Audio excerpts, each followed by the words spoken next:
Bem-vindos a nosso canal. E aqui analisamos fundos imobiliários, fiagros, ações no Brasil e no exterior. E no vídeo de hoje vamos trazer a análise do HGLG11, um dos maiores fundos imobiliários da Bolsa, um fundo de logística de grande porte que tem apresentado alguns resultados interessantes, mas tem um ponto de atenção muito importante que o investidor deve conhecer antes de investir nesse fundo. Fique com a gente até o final. E se o vídeo ajudar em seus estudos, fique à vontade para curtir, compartilhar e se inscrever em nosso canal.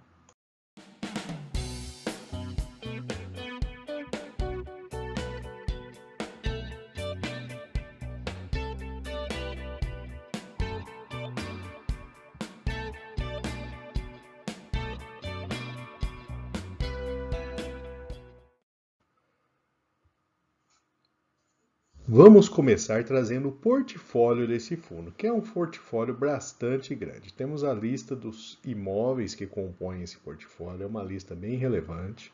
Chama atenção alguns deles com nível de vacância bastante alto, 79,5% em Betim, a gente tem 44% em Hortolândia, interior de São Paulo, 33% em São José dos Campos, e então alguns com acima de 20%. Vamos dar uma passada breve em cada item imóvel, né? Começando pelos 3 imóveis de Minas Gerais, todos eles localizados em Betim. Então temos aí uma imagem, são 3 imóveis AAA, né? Inclusive um deles, a participação do fundo é de 47%, o fundo não tem a sua totalidade. Então tem uma visão geral aí desses imóveis. A gente tem um imóvel ainda em Minas, na cidade de Extrema, que é classificado como duplo A ou A, né? São seções diferentes do mesmo imóvel, o fundo tem 100% dele. A gente vai olhar agora 2 imóveis no estado do Rio de Janeiro.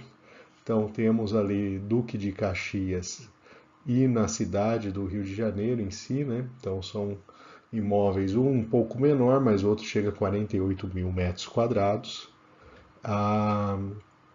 O fundo possui um imóvel no estado de Pernambuco, classificado como duplo A, de 15 mil metros quadrados, e o fundo possui 73% dele. Temos um imóvel no estado de Santa Catarina, no sul do país. Tá aí uma visão, trata-se de um imóvel bastante próximo à cidade, né? Como a gente pode perceber aí com essa visão geral dele, né? Temos agora, olhando o interior de São Paulo, né? Rio Claro, São Carlos e Ribeirão Preto, que são cidades relativamente próximas, né? A gente tem 3 imóveis, um em cada cidade. Tem uma visão geral desses imóveis ali, né? Todos eles, o fundo possui uma participação de 100%. Seguindo agora para a região de Campinas, né? Hortolândia, Vinhedo e Montemor, são 3 imóveis também, um em cada cidade. O fundo possui 100% de todos eles, né? Desses 3. O fundo possui 2 imóveis na cidade de Itupeva, um pouco mais próximos da Grande São Paulo, né? Um de 89.900 e outro de 58 mil, são imóveis logísticos bem grandes, né? Em São José dos Campos, Cajamar e Itapevi, né? O fundo possui também um imóvel em cada cidade, uma ideia aí do que temos, né, em cada um. Temos também um localizado na cidade de São Paulo, então dentro da cidade, 14 mil metros quadrados, né? A gente tem em Barueri, temos mais um imóvel do fundo. No Rodoanel, em Embu das Artes, temos outro centro de logística em Embu. Então, esses são uma visão geral. Nem todos possuem fotos, né? Alguns ativos estão em desenvolvimento também. Então, dá para ter uma noção básica aí de como é composto o portfólio do fundo imobiliário. Vamos também falar rapidamente de 2 fatos importantes a respeito do portfólio do HGLG11. O primeiro deles é a aquisição do GTLG, né? É um fato relevante, foi concluída a aquisição de alguns ativos, né? Uma transação que aumentou em 337 mil metros quadrados a área de galpões de rating A ou superior num raio de 30 quilômetros de São Paulo. A operação teve uma exposição de caixa de aproximadamente R$ 1 bilhão, sendo que 373 milhões foram por operação de securitização, ou seja, o fundo se endividou para fazer essa aquisição. E essa taxa, né, IPCA mais 5,93%, elevando a alavancagem do fundo para 12,5%. Mais um pouco à frente no vídeo vamos falar um pouco aí sobre essa alavancagem do fundo. E o ativo logístico Itapevi, né? Foi feita a aquisição desse ativo, é um ativo monousuário de 34 mil metros quadrados, sendo uma parcela importante deles aí com armazenagem refrigerada. E está alocado para o Carrefour. E um terreno ao lado, né, com 4 mil metros quadrados, que pode ter uma expansão ali, aumentando a área de galpão refrigerado, a depender de negociações aí com o próprio Carrefour. Este gráfico apresenta uma visão geral do portfólio, então temos aí a participação de cada um dos ativos. Por ser um portfólio bastante grande, apesar de termos galpões de grande porte, né, a gente percebe que nenhum deles tem uma participação tão grande assim no resultado do fundo. Essa é a distribuição de todos eles, né? A gente percebe ali que principalmente no estado de São Paulo tem uma concentração bastante relevante e muito relevante também próximo à capital paulista, né? 70% dos contratos são contratos típicos, AAA e AA 76% do total. A gente tem aí 66% dos contratos vencendo a partir de 2027 e a exposição por locatários, o mais relevante é a Volkswagen, quase 14%, Mercado Livre quase 11%, e depois temos aí Electrolux, Carrefour e Ambev, são os principais inquilinos deste fundo imobiliário.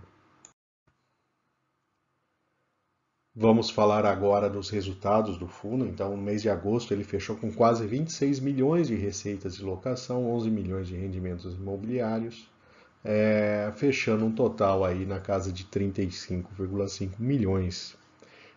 O resultado líquido na casa de 29,8. Portanto, é um fundo que tem um rendimento bastante elevado.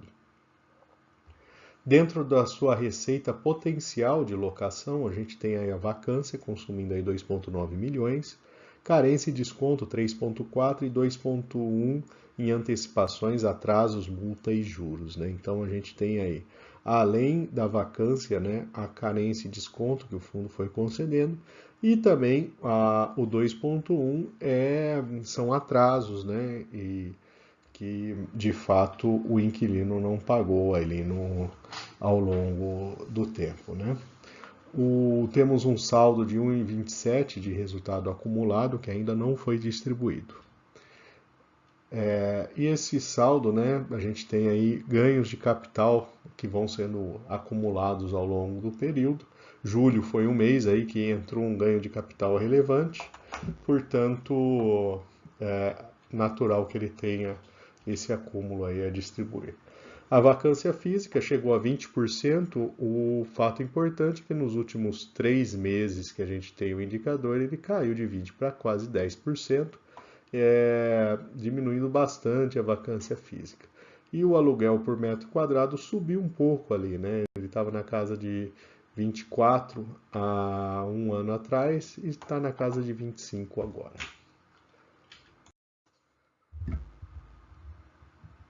Agora vamos falar do ponto mais importante desse fundo, é a composição do seu patrimônio. Então temos aí imóveis, fundos imobiliários, CRIs, letras de crédito, renda fixa, ok, sem grandes problemas até aí. Mas temos 829 milhões de abatimento ali por conta das aquisições que o fundo fez recentemente. Vamos falar agora então dessas aquisições.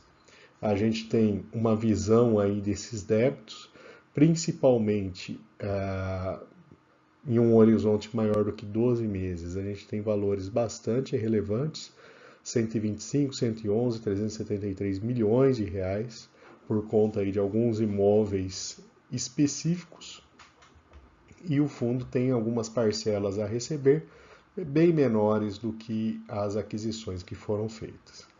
Existe um saldo devedor, então, de CRIs, que está na casa aí de 600 e tantos milhões de reais, representando 12,5% de alavancagem. Nesse gráfico a gente tem a evolução ao longo dos anos, então em 10 anos essa alavancagem sai de 12% e cai para 4%, com o pagamento desses CRIs. Aqui a gente tem uma ideia dessas amortizações do saldo devedor, então temos um valor já em 23, né?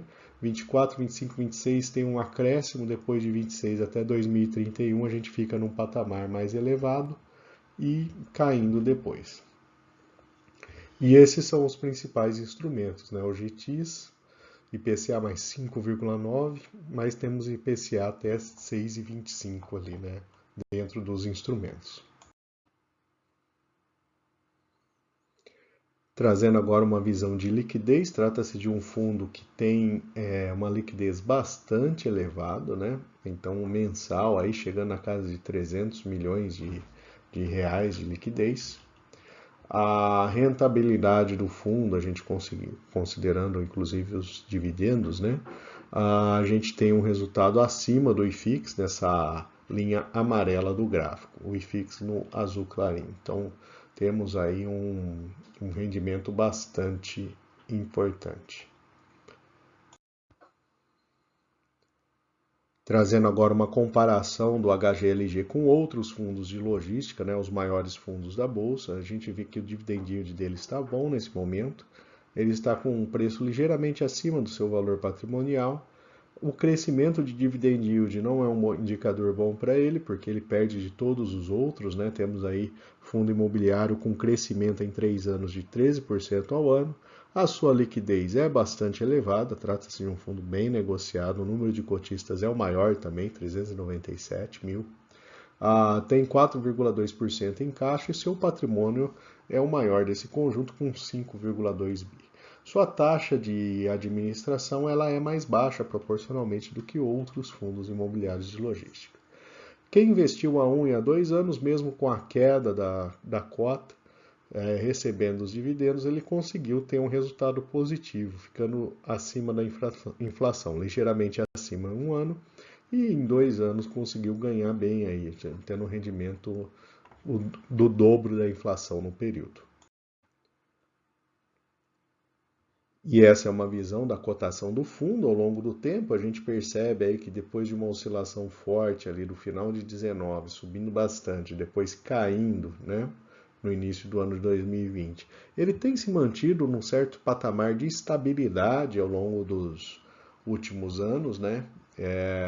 Então acaba sendo, de certa forma, para quem pretende investir no fundo, uma oportunidade aí de comprar ele a um preço semelhante ao que se encontrava há 2 ou 3 anos atrás. Então, sua cota patrimonial é 153, ele está sendo negociado a quase 160.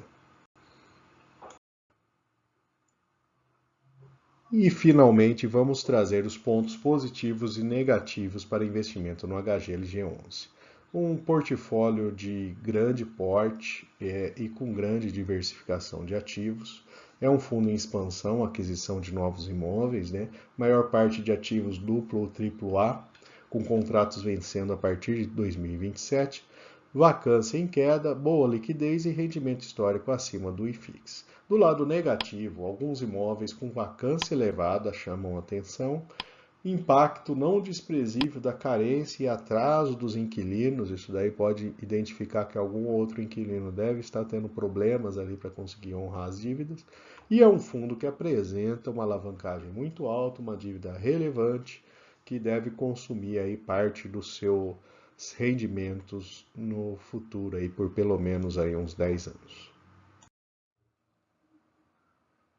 E por fim, eu vou deixar aqui uma lista de outras análises de fundos imobiliários e duas recomendações de vídeo. Fique à vontade para consultar. Se não for inscrito, se inscreva em nosso canal.